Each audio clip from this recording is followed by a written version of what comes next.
안녕하세요. 저는 38기 권지사심 합격자 윤승현입니다. 저는 대학생이고 인도어과를 전공하고 국제통상학과를 이중 전공하고 있습니다. 저는 관세무역 분야 전문가를 목표로 하고 있습니다.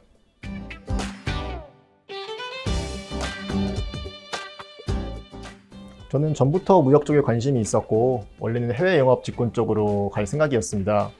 그래서 제가 코트라 문방무역관 쪽으로 현장 실습을 갔다 오게 되었는데 거기서 이제 제가 느꼈던 게 무역이라는 게 계약만 성사되면 끝나는 게 아니라 통관 단계나 아니면은 이제 클레임 같은 경우가 많이 발생하는 경우를 봤고 이런 문제가 발생했을 때 무역 쪽의 전문 지식이 정말 중요하구나 라는 걸 느꼈습니다.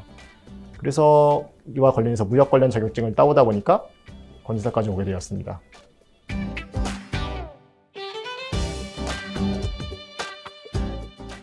사실 저는 전에도 한번 이 시험을 준비했던 적이 있었는데요. 그때 실패했던 이유가 집에서 인강으로 들어서라고 생각하고 올해는 꼭 현장 강의를 들어야겠다고 마음먹었습니다. 사실 수험생 입장에서는 이제 시간적인 문제가 되게 중요하잖아요. 그래서 집과 이제 가장 가깝고 접근성이 좋은 곳을 찾다 보니까 종로에 있는 이패스 권지사학원으로 오게 되었습니다. 또 시설적인 부분도 되게 큰 역할을 했습니다. 제가 처음 들어왔을 때 작년에 이제 이패스 권지사학원이 리모델링을 해가지고 시설적인 부분이 굉장히 좋았습니다.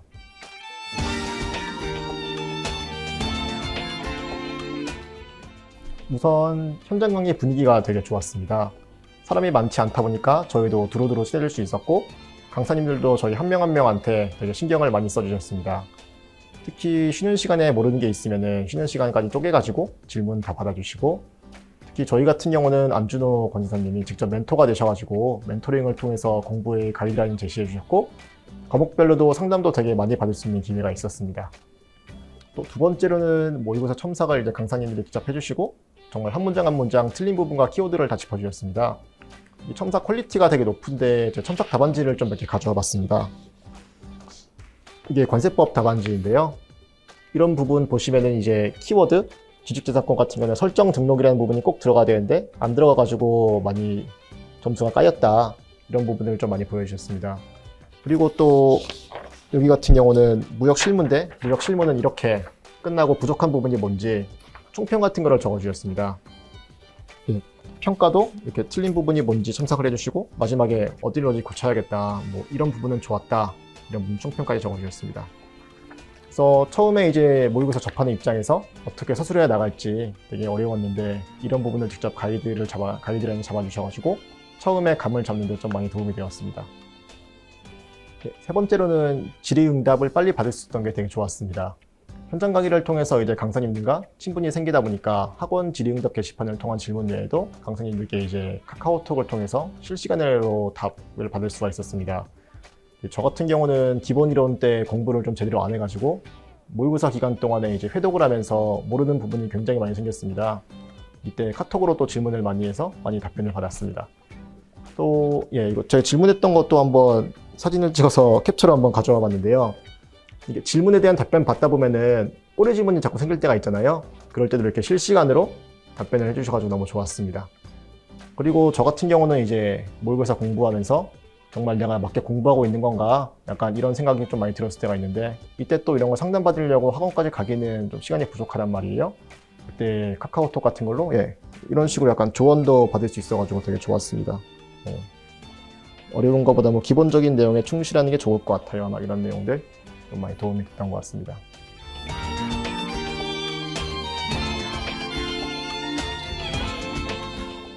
기본이론, 심화이론, 문제풀이까지는 학원 커리큘럼을 그대로 따라갔습니다. 사실 저도 공부했던 거를 돌이켜보면은 모의고사가 메인이었던 것 같고 이 세 가지 과정은 모의고사를 준비하기 위한 과정이었던 것 같습니다.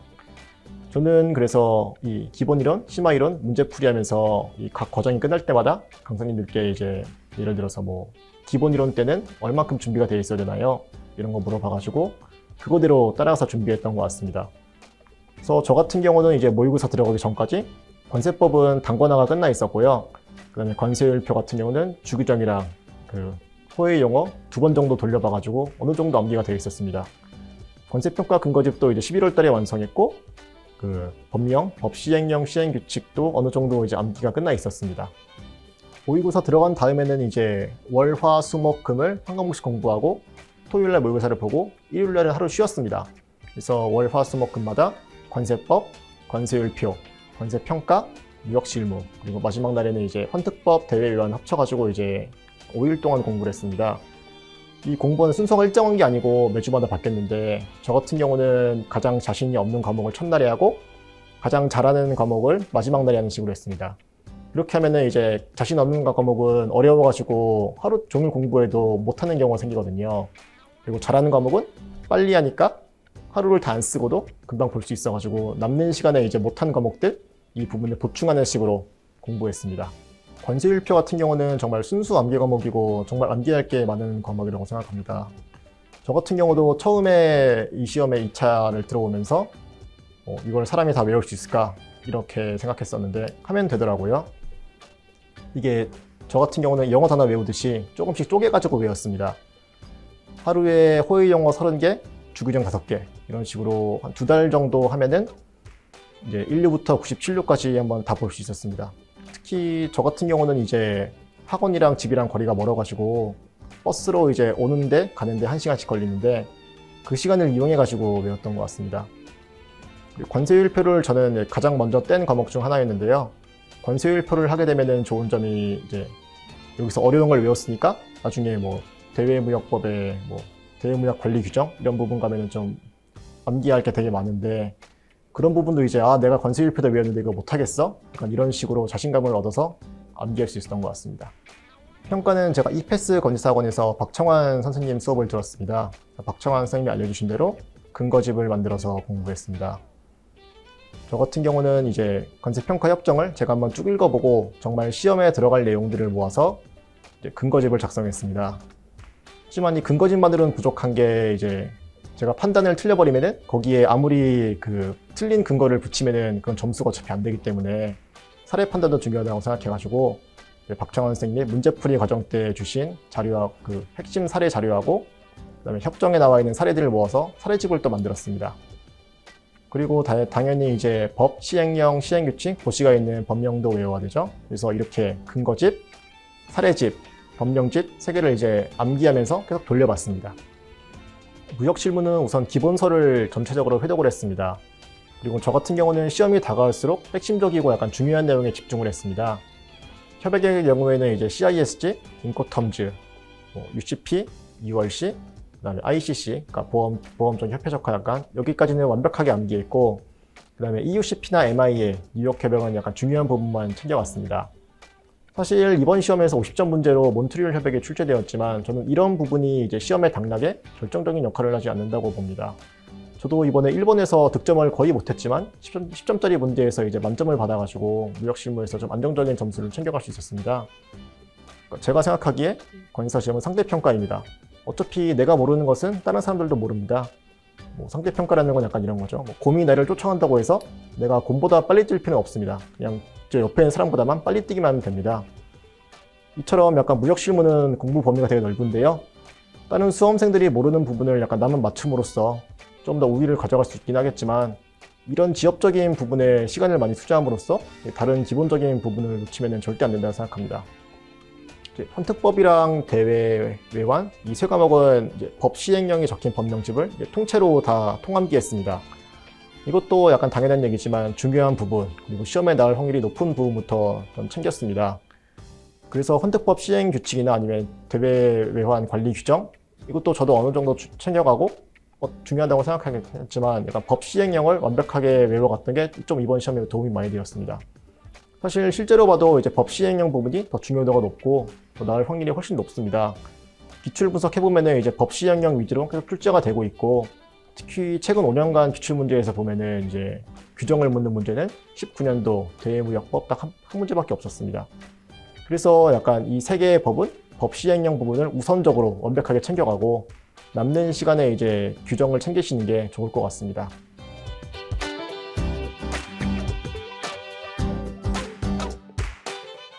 저는 하루에 몇 시간 이렇게 딱 공부 시간이 정해져 있는 스타일은 아니었습니다. 그리고 공부 시간이 그렇게 많은 편이 아니었지만 공부할 때 굉장히 집중해서 하는 스타일이었습니다. 저는 스탑워치 타이머를 이제 실제 시험 시간인 80분으로 맞춰놓고 스탑워치를 친 다음에 80분 동안은 완전히 집중했습니다. 이런 식으로 하루에 5번, 6번 정도 스탑워치를 치면은 이제 공부가 끝났던 것 같습니다. 그래서 사실 저 같은 경우는 이제 그 사이사이에 쉬는 시간이 되게 길었는데, 그 쉬는 시간에도 이제 완전히 공부를 하지 않는 스타일은 아니었습니다. 쉬는 시간에 이제 주로 스터디 카페 뒤쪽에 있는 공원을 산책하면서 그러니까 머릿속으로 배웠던 내용들을 복기하는 그런 시간을 가졌습니다.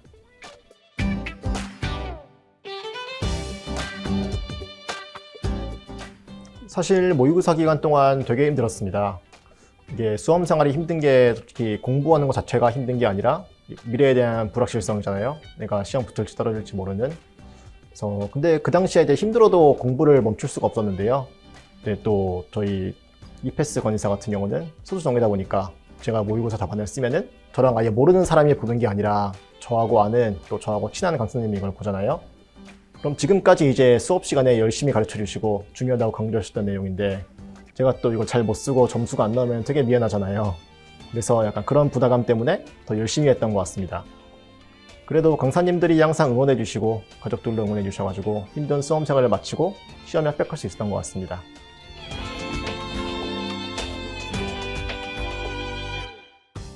네, 저는 모의고사 기간부터 이제 시험 당일 루틴에 맞춰가지고 생활했습니다. 시험날 이제 제가 실제로 일어날 6시 반에 아침에 일어나고 아침을 먹고 샤워하고 아침 7시 반에 항상 이제 집에서 스터디 카페로 나왔습니다. 점심도 항상 시험 점심시간에 맞춰가지고 먹고 낮잠도 잤습니다. 저는 실제로도 시험장에서도 점심을 먹고 낮잠 잤습니다. 그리고 이제 실제 시험 시간인 아침 9시 반부터 저녁 5시 10분까지는 항상 이제 집중 상태를 유지하려고 노력했었습니다.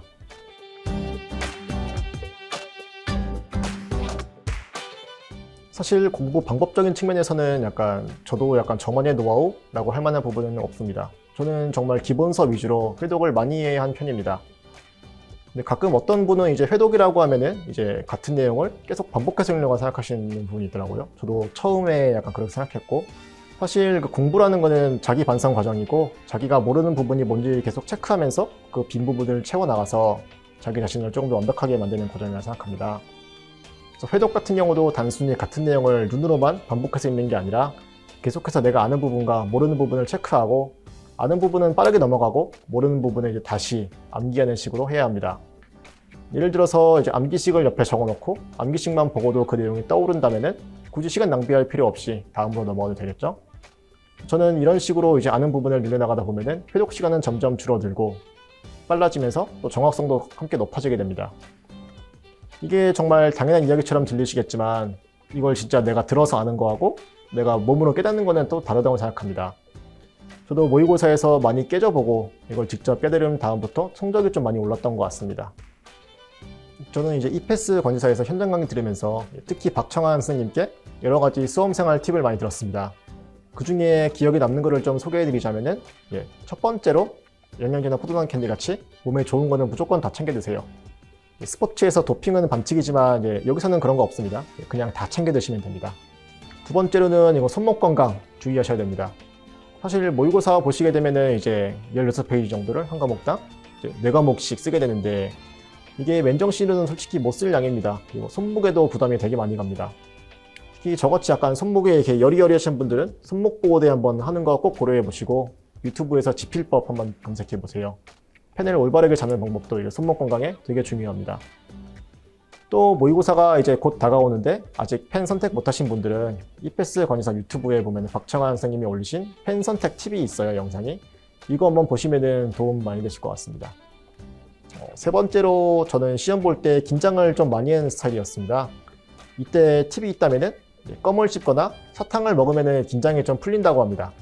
사람도 동물이라서 약간 본능적으로 뭔가를 먹고 있으면 자기가 안전하다 느낀다고 합니다. 이걸 이용해가지고 껌 같은 거를 시험 중간에 씹으면서 약간 긴장을 완화할 수 있는 것 같습니다. 저도 실제로 시험장에서 이렇게 하면서 긴장 많이 풀었습니다.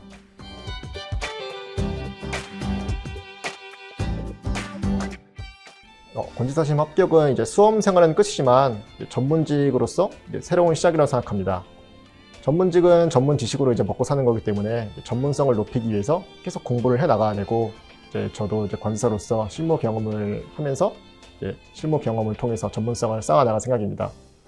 또 저는 건설을 넘어서가지고 이제 더 나아가 저희 목표인 건설무역 분야의 최고 전문가가 되기 위해서 노력하려고 합니다.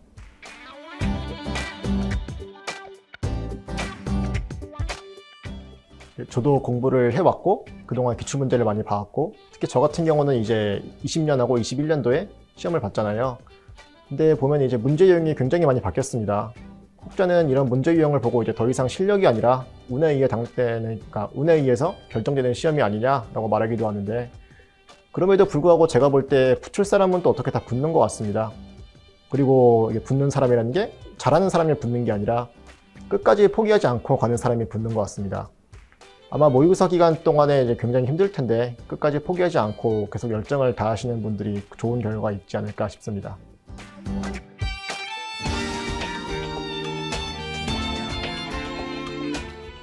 수험 생활은 오래 달리기인 것 같습니다.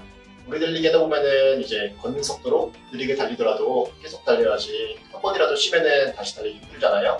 그런 것처럼 수험 생활에서도 이제 슬럼프나 어려운 시기가 오실 텐데 그때 천천히라도 달리셔야지 멈추시면 이제 다시 달리기 힘든 그런 것 같습니다. 그리고 정말 이제 수험 생활 하다 보면은 노력은 배신하지 않습니다. 정말 노력한 만큼 결과가 나오는 것 같습니다. 미래의 내가 지금의 나를 보고 한 점의 후회도 없도록 지금 이 순간에 최선을 다하시길 바랍니다. 수험생 여러분, 파이팅 하세요!